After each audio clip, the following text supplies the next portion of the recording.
What's up les Mickey, comment ça va? Bien ou bien? Quelle journée aujourd'hui. Bon, on va faire un petit peu de mécanique, hein, et pour une fois, c'est pas moi qui vais bosser. Je vais juste regarder et je vais donner des indications, c'est bien ça, hein, comme un inspecteur des travaux finis. Et je pense que ça va servir à beaucoup de monde parce que je pense qu'il y a pas mal de monde qui juste a besoin d'un petit coup de pouce pour faire une simple vidange ou remettre une batterie. On va tout simplement faire la révision d'une petite Yam, une T07.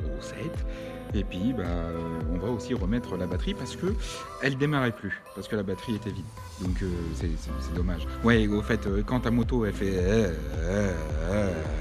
et qu'elle veut pas démarrer, c'est quasi 9 fois sur 10 la batterie. Allez, jingle.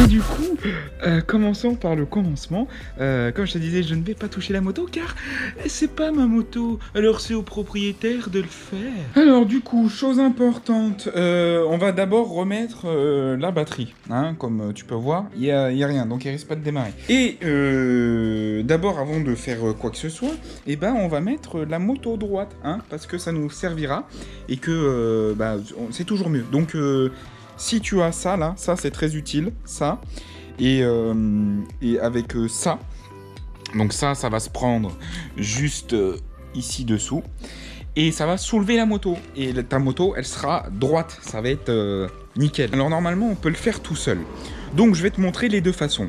Quand on est à deux, là c'est le plus facile, et je te montrerai moi comment je fais quand je suis tout seul, et tu vas voir, c'est pas très dangereux, il suffit juste d'être bien à côté de la moto, et puis tu la laisseras pas tomber, et tu verras, si tu fais tout correctement, ça ira. Donc la première version, quand tu es à deux, et que tu veux mettre une béquille à l'arrière de la moto, pour qu'elle soit droite. Allez, vas-y, c'est parti, allons-y, donc quelqu'un la met droite. Toi, tu arrives, tu la mets, hop, ici, et là, tu essayes de voir si sur les côtés, tu es bien, tu vois.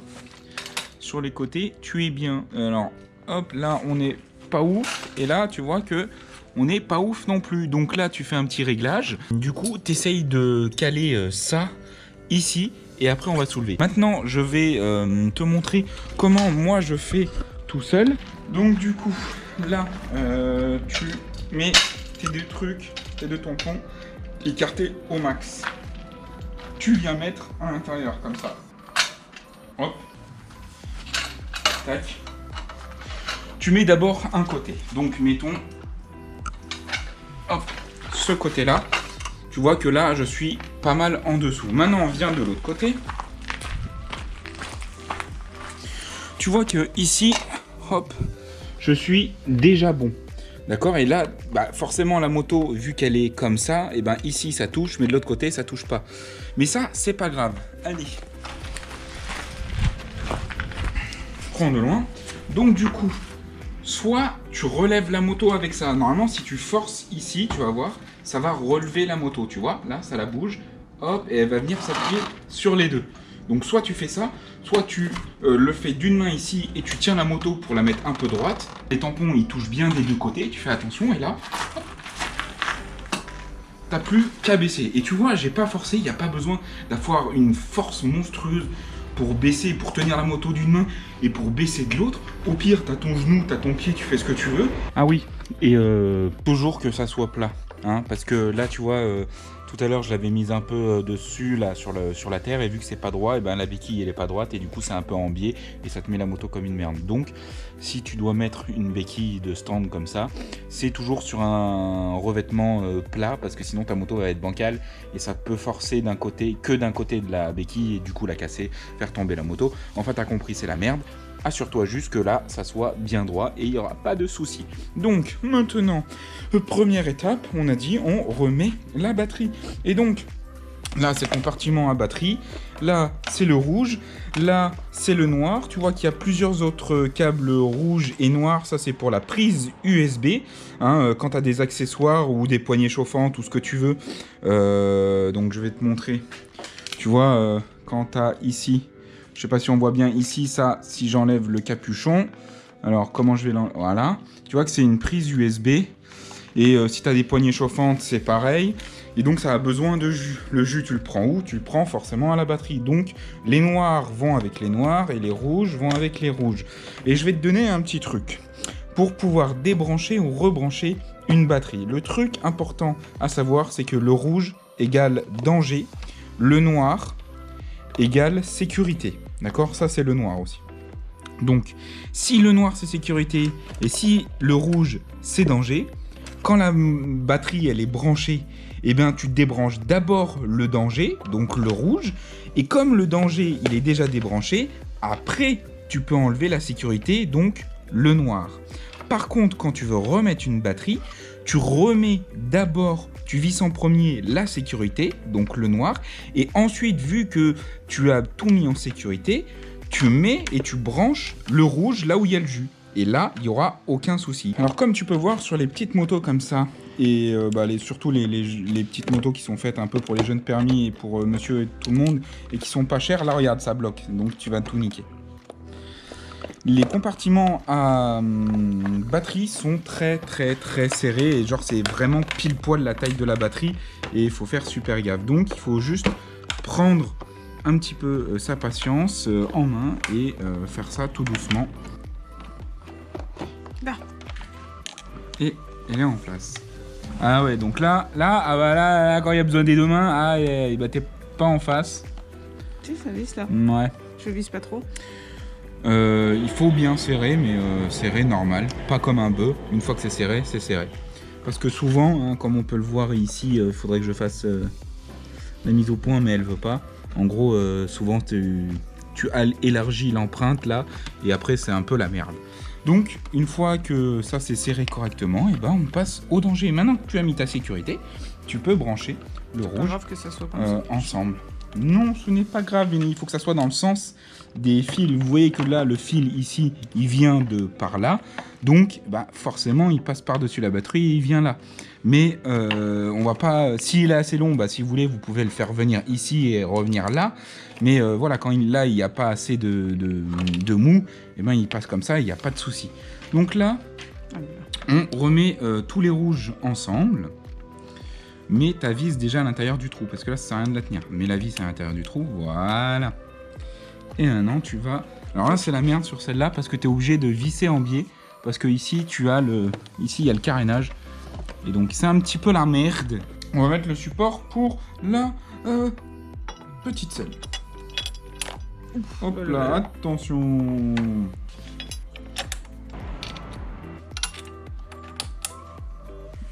Bon, une fois que ça s'est remis, on fait quoi? On remet pas la selle, parce que la selle, c'est une monde immerde à mettre. Et donc, on va vérifier que la moto, elle démarre bien, du coup. Donc ça marche, on est d'accord. Mais nous, notre souci, c'était que quand on faisait le démarreur, la moto elle faisait et quand ça fait ça, c'est que le démarreur, il n'arrive pas à entraîner le moteur. Si après une recharge, la batterie, elle n'arrive toujours pas à emmener le moteur de la moto et à la démarrer, c'est que sûrement, elle est capoute. Donc du coup, on va tout simplement mettre un petit coup ici. Et ça démarre. Et ça démarre tout de suite. Vous voyez ici sous la selle, il y a une encoche, là, voilà. Et cette encoche, elle correspond à ça. Et ça va rentrer dedans, et là, elle pourra plus bouger. Allez, c'est parti. C'est pour ça qu'on met toujours une selle de l'arrière pour la glisser comme ça vers l'avant. Et pourquoi je vous disais que c'était une merde à remettre? Parce que regardez, voilà ce qu'on est obligé de faire pour visser ou dévisser ou enlever cette putain de selle. C'est bien niqué. Et là, c'est bien niqué aussi, tu vois. Donc ça, c'est super utile. Bravo, les gars de chez Yam. Bravo. Bien. Oh, le petit chien, il est bien sous sa petite couverture. Oh, lolo. Oh, yo. Oui, hein, la vie de chien, c'est pas facile tous les jours. Hein. Oh, oui, un petit chien. Oh, là. Bon, après cet intermède de 30 millions d'amis, nous allons faire la vidange. Et pour faire la vidange, qu'est-ce que tu nous as préparé? Sors-nous le menu du jour. Alors... un petit bidon d'1 litre et un autre de 2 litres. Un petit filtre Un huile, huile. un Ouais. petit joint. Donc du coup, dans cette moto, quand tu fais la vidange, c'est 2,7 litres d'huile. En changeant le filtre à huile, parce qu'il y a un peu d'huile dans le filtre à huile. Et on commence par faire chauffer la moto. Et oui. Pourquoi on fait chauffer la moto? Parce que ton huile, quand tu la vidanges, et que ta moto est froide, elle est épaisse. Si tu veux, c'est de la crème fraîche. Tu vois la consistance de la crème fraîche? Quand c'est froid, c'est de la crème fraîche. Donc, si tu veux vider tout ton carter de crème fraîche, bah en fait, c'est pas très pratique parce que la crème fraîche, ça accroche, c'est lourd, ça fait des gros pâtés, etc. Et ça se vide pas bien. Que si tu fais chauffer la moto et que tu la démarres juste 5 minutes, il n'y a pas besoin de la faire chauffer 10 minutes, juste 5 minutes et que le moteur chauffe un peu, tu touches un peu tes carters et une fois que c'est tiède chaud, tu peux arrêter. Je te dis, c'est 5 minutes. Et une fois que la moto est bien chaude, et bah, ta crème fraîche, elle se transforme en eau. Et forcément, quand c'est de la consistance de l'eau, et ben dans ton carter, ça va se vider tout seul dès que tu vas déboucher le bouchon en dessous. C'est pour ça qu'il faut toujours faire chauffer 5 minutes au moins la moto et pas faire ta vidange à froid, sinon tu vas laisser plein de vieille huile dans ton carter et du coup ta vidange, bah, elle sert à rien. Donc, eh ben, on va la démarrer et on va la faire chauffer 5 minutes.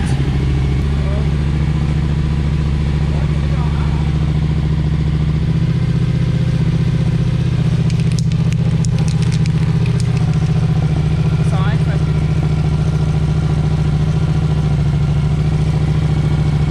Quand vous faites chauffer la moto, vous pouvez en profiter pour regarder l'état de votre chaîne et tout simplement la graisser. Pourquoi on la graisse ici? Parce que c'est à l'intérieur qu'il faut graisser la chaîne. Pourquoi? Parce que c'est de ce côté-là que la chaîne vient s'enclencher sur le pignon. Si tu le fais par-dessus, ça marche aussi, mais c'est moins efficace puisque tu graisses le dessus de la chaîne. Que là, en faisant le dessous de la chaîne, et ben, c'est bien tout l'intérieur ici, là, de la couronne qui est bien graissée. La question a été, j'ai par exemple un bidon de 1 litre et il me reste de l'huile de la dernière vidange. iPhone, voilà. Hein, donc, ce n'est pas la même huile, d'accord? Ce n'est pas la même marque. Par contre, c'est toutes les deux du 10W40. Et la question a été, bah, il me reste de l'huile là. Pourquoi je ne finis pas ce bidon et je rajoute ce bidon là? Alors, je vais vous parler, je pense que ça va parler à la plupart du monde. Est-ce que quand tu veux finir une bière, tu prends ta bière, tu fais un demi-verre de bière, tu prends une bière totalement différente et tu remplis l'autre moitié de ton verre avec? Non, ça se fait pas. Déjà parce que ta bière va être dégueulasse, que c'est pas du tout la même bière et que ça ne sert à rien puisque ça dégrade la qualité de l'huile.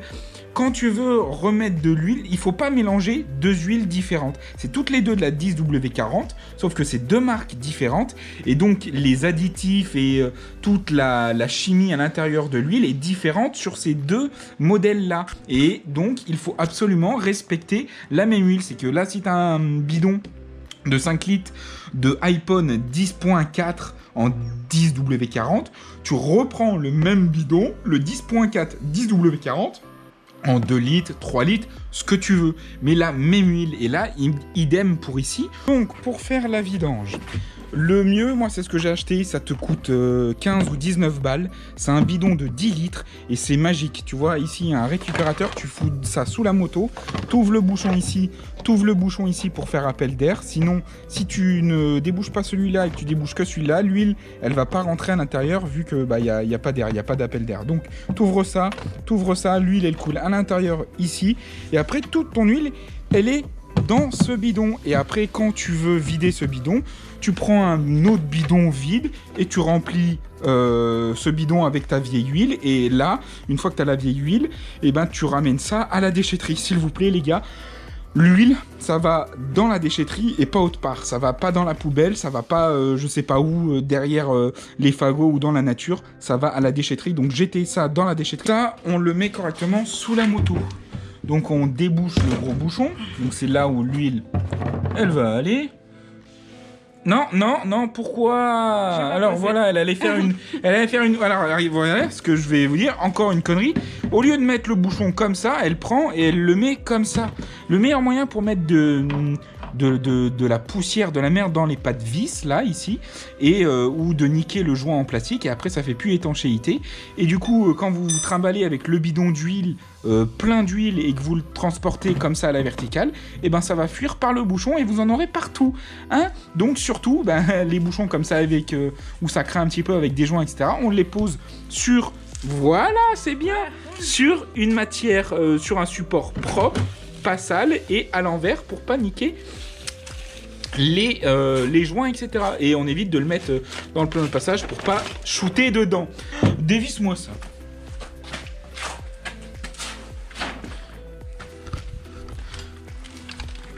C'est vers le bas? Je sais pas. Non, vers le haut. Non. Oh, je sais pas si je vais y arriver. Oui, vers le haut. Ah, mais... Allez, c'est parti. Hop. Voilà. Donc, ah oui, lève la caméra. Lève la caméra. Voilà. Elle avait un truc important, je pense que ça aide. Elle avait les deux mains ici. Donc là, t'as pas de force, en fait. En faisant comme ça, t'as pas de force.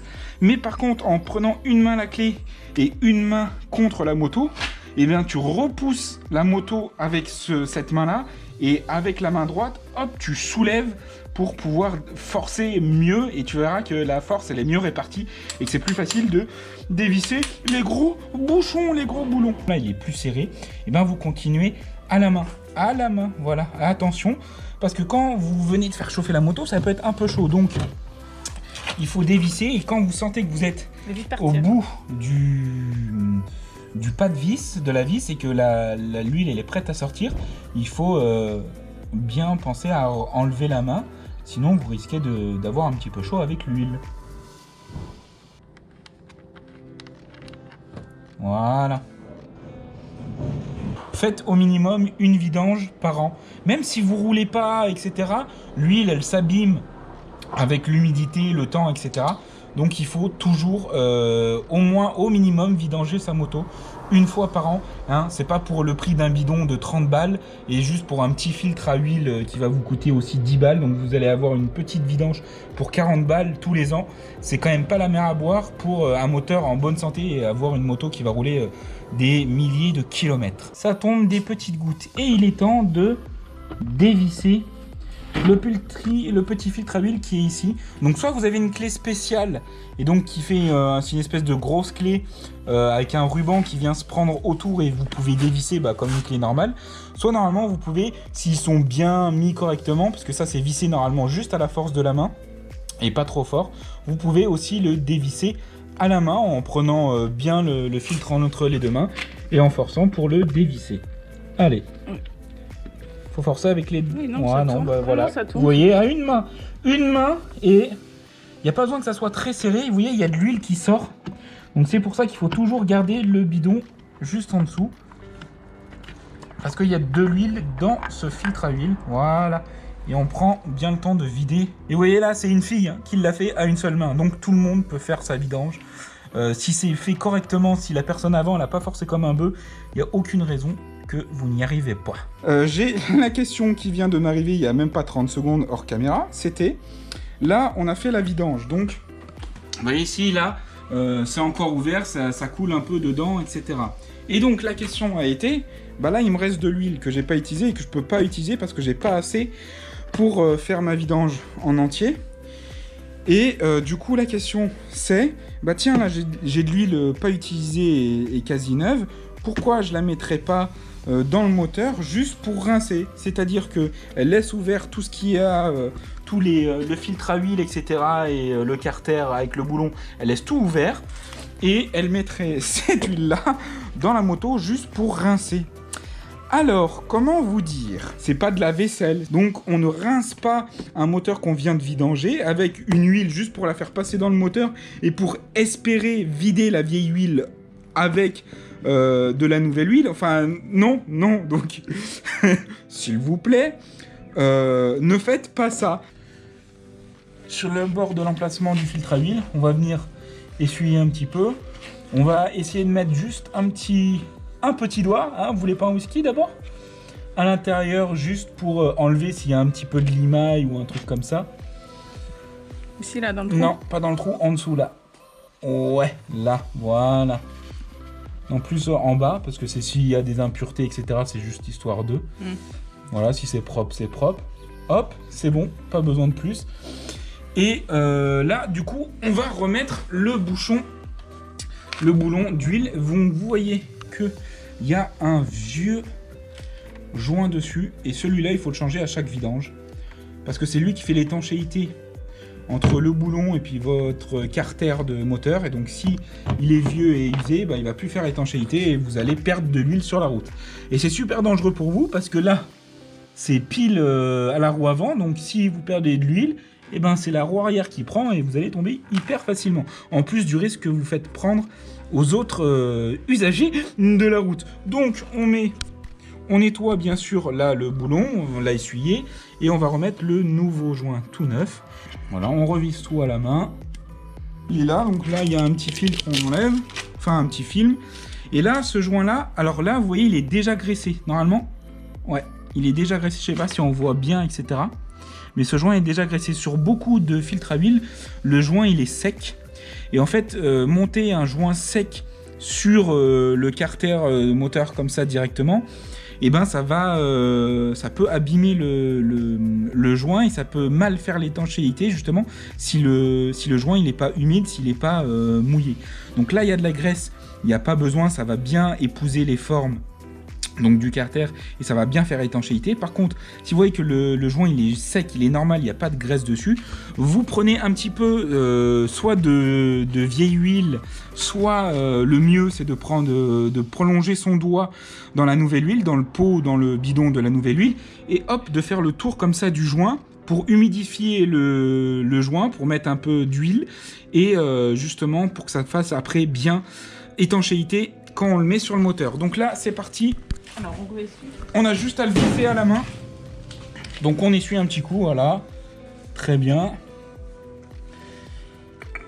Et on a juste à le visser à la main. Et ça ne se visse que à la main. Même si vous avez une clé pour le dévisser spécialement, vous ne le revissez pas avec la clé. C'est toujours à visser avec la main parce qu'il ne faut pas trop serrer justement parce que ça ne sert à rien. Donc force un peu quand même pour le serrer. Vas-y.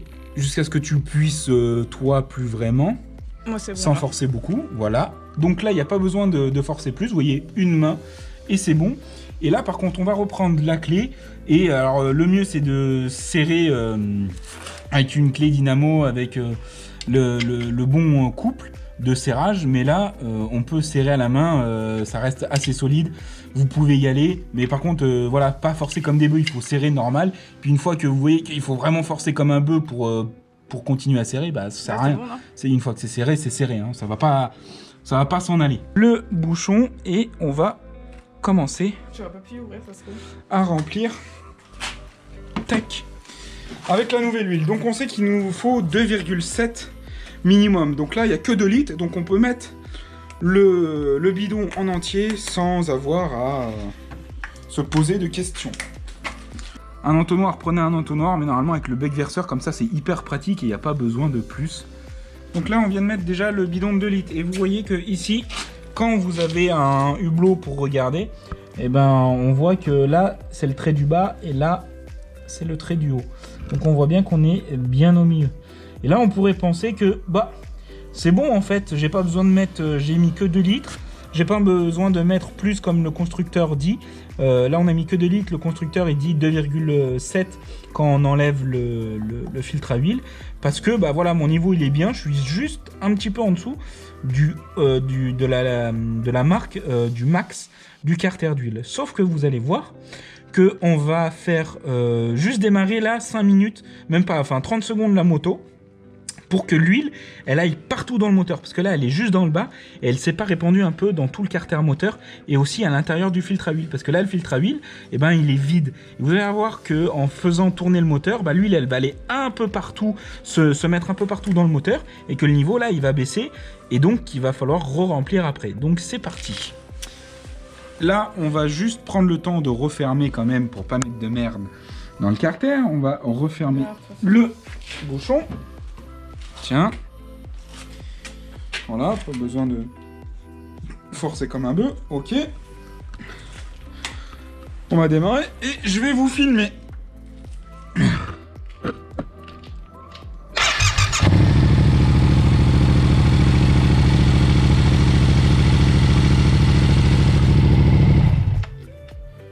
Vous voyez la différence quand ça elle est neuve, et tout à l'heure quand on a vidangé c'était noir opaque, c'était pas beau.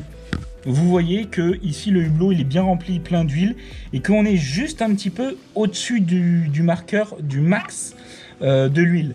Et on va refaire tourner la moto, on va voir que ce niveau il va baisser parce que il va y avoir un peu d'huile un peu partout encore dans le moteur qui va être dispersé, et vous allez voir qu'on va être bon normalement.